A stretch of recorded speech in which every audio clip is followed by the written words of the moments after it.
plans were drawn up by Mr. Roy Jackson for an opera house in Dunfermline.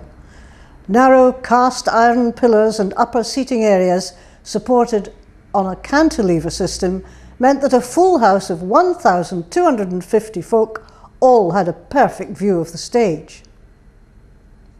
However, the theatre was unique at the time in Scotland by virtue of having a tiered seating arrangement in the private boxes.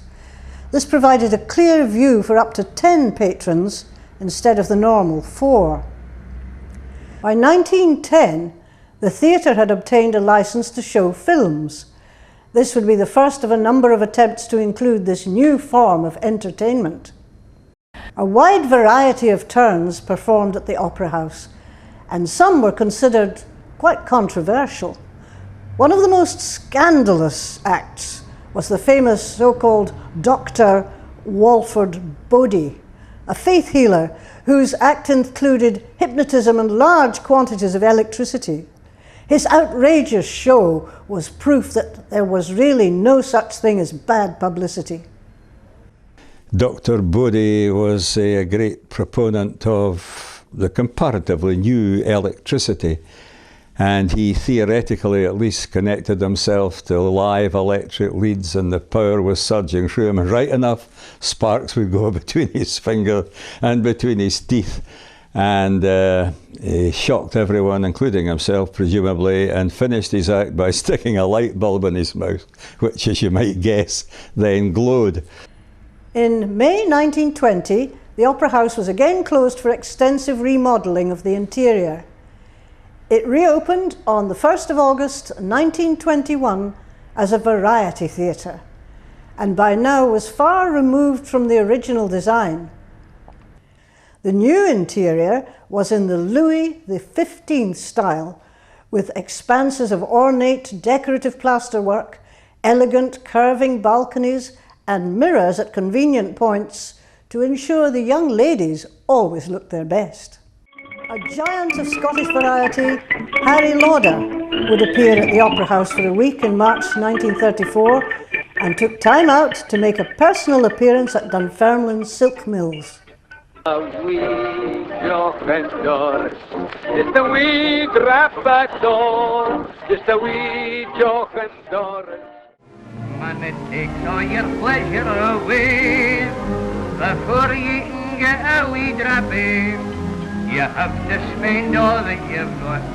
Ah, how can a fella be happy when happiness costs such a lot?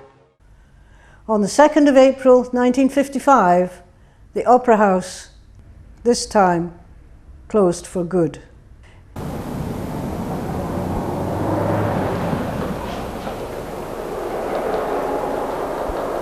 It is filled with echoes of the past. Each step has been taken before us by youth and by age.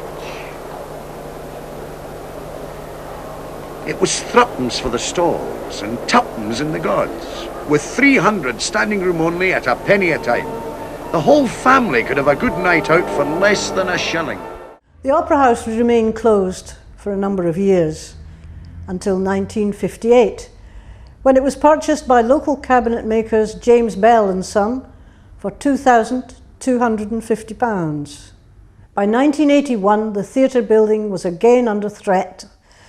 This time a multi-million-pound shopping centre was proposed, and the Opera House was directly in the way of this development. The theatre was recorded, it was photographed, it was dismantled. I was commissioned, or my firm were commissioned, to undertake this, and I got in touch with a very good firm of plasterers in Peebles called Leonard Grandison, and his son, John, came over and supervised the taking down. A colleague of mine rang me up one day from Sarasota, Florida, and asked me whether we still had that theatre in a packing case.